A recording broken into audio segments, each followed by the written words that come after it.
I got a new little hot rod. It's backing down the trailer right now. I just got the winch going kind of slow. Geo Tracker. I think it's a 1990. This is an 8-valve, 5-speed, 4x4 manual hubs, solid rear axle, IFS in the front, a really long control arm IFS too. They're actually kind of sweet little rigs.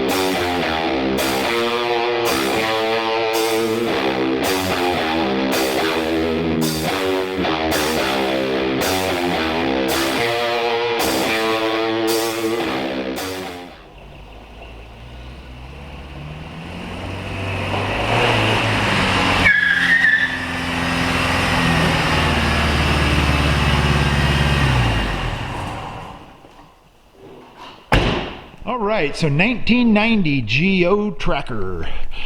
These things are an absolute blast. I know I keep saying that, but they really, really are.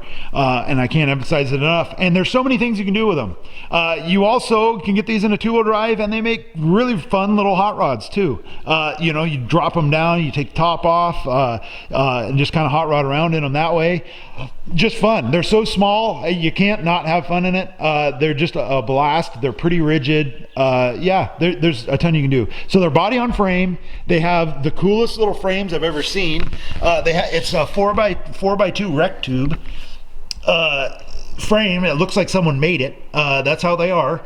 And then they have 3-link suspension in the back. So it's a solid axle, lower control arms, and then it has the triangle link up top on the rear end. And in the front is an IFS. And it has really long control arms for what it is. And you can actually get some pretty good flex out of these things just with that little 2.5-inch lift that we're getting for it. That will actually flex pretty good, especially for how small it is. These travels will be pretty impressive on it. Not UTV impressive, but pretty impressive for something like this. And again, this one's street legal, where depending on where you live, UTVs aren't. Here they aren't, unfortunately.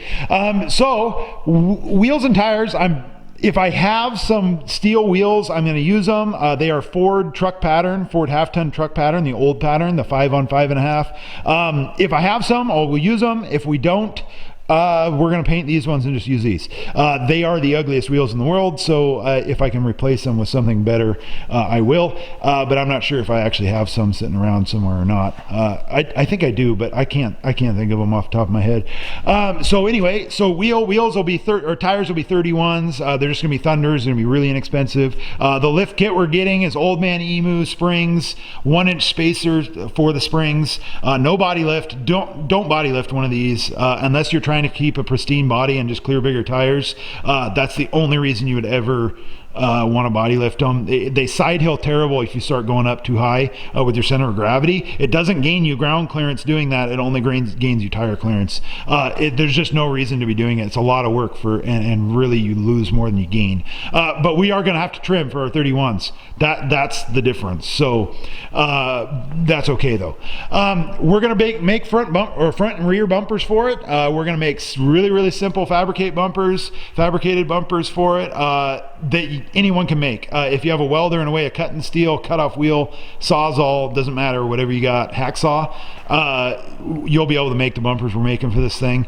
And then we're going to make a new rear frame brace. Ours is rusted out. That is pretty common on them. Everyone I've seen is rusted out there. They must have forgot to seal those up or something. They do make hard tops for them. I'm actually looking for the hard top. Removable hard top. They're kind of rare. If you're just making a trail rig, then no top is probably what you're going to want. So the top's condition is kind of irrelevant. So these things, to buy them, they're for one in this condition like this, you're looking at $2,500, $3,500, somewhere in there, unless you can get a really good deal on one. Which you may. You always have to be worried about a really good deal. You can get one in terrible condition cosmetically and kind of bad condition mechanically, less than $1,000. You can find them. They're out there. I know of one for $350 right now that needs a clutch and a cable. If you're lucky, that's all it'll end up needing. Otherwise, expect to pay $2,500. I would probably just say go buy a $2,500 one and avoid the ones that need a ton of repair, just so that you can fix it up a little bit and then go have fun in it. That's kind of the whole point, and I think you'd probably be money ahead just spending a little bit more money on one. Mine came with factory purple tint on the passenger side only. It's not factory. Someone tinted the window. It's terrible. I'm actually going to take that off.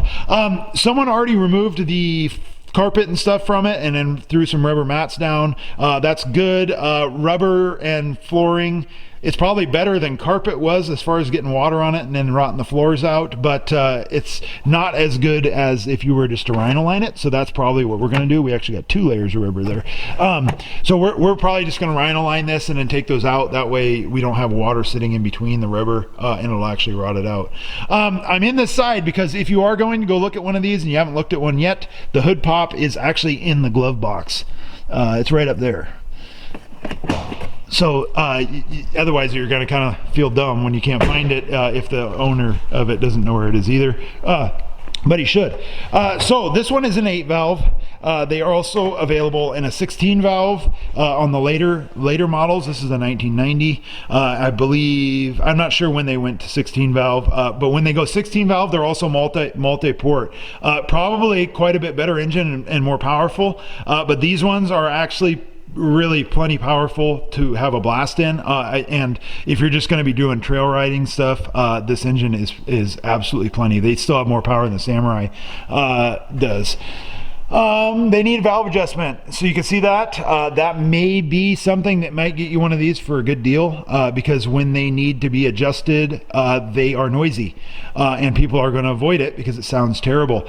Just make sure you're not paying a normal price for one that has that noise, just in case that it's not just a valve adjustment type problem. Just make sure you're paying accordingly in case things go sideways on it, but most likely that's all it is. This one I am going to adjust the valves, so we'll have a video on how to do that. It's very easy though, very simple. You don't need to be an ace mechanic to do that one, especially if you just follow along with what I do.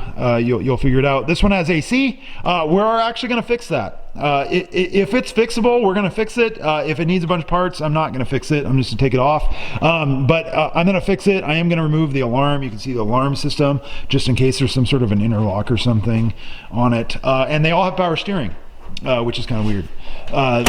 You wouldn't think they need it, but it is actually kind of nice out on the trails. We are going to re-gear the transfer case on this one. We're going to go to the it's like a 4 point something 4 low, where factory is 1.8. So you don't get much in 4 low on them from the factory, but with that aftermarket kit, you're getting down. I think it's 480 is what they end up being. So it's a really deep 4 low, which actually makes them really nice for crawling around, especially if you're side hilling and stuff. You don't want to go fast side hilling. That gets kind of dangerous, especially in something such short wheelbase.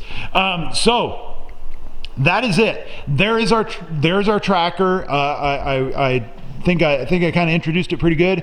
Stay tuned. So the very first thing we're going to do on this one is lift it, valve job, or valve adjustment I should say, and then I might just take the bumpers off for now, and then just so we're not banging them on, catching them on trees and stuff, branches and stuff, and that'll be the first couple projects we do, and that'll be coming up here pretty quick. But the next video out is going to be a safari video. I'm going to give you a walk around of my safari, show you where I'm at right now, because it is getting really close to getting started, and I'm pretty excited about it.